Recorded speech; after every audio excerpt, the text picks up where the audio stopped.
অ্যাসপিসাস morning. আমরা এই মুহূর্তে অবস্থান করছি দস্তামারা এই এই যেখানে আমরা নানা রকম জিনিস কিনতে পারি, এবং সাথে আছে আজকে আমার লাইফ পার্টনার।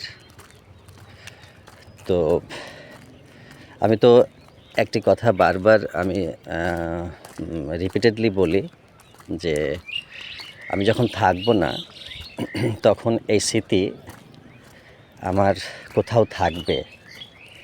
আমি না দেখতে পাই, কেউ দেখতে পাবে। আমি কথাটা বলে গেছিলাম, সেটাও কেউ ভাববে। তো সেই জন্য আমার ক্যামেরা বন্দি। কারণ আজকে হচ্ছে এটা আমি একটা বইয়ে পড়েছিলাম যে this is the age of science. Science has given us wonderful things like electricity, mobile, computer, ATC.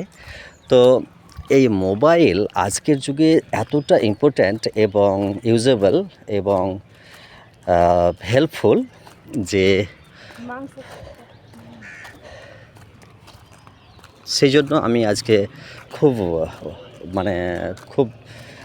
খুবই খুশি আজকে। ওকে।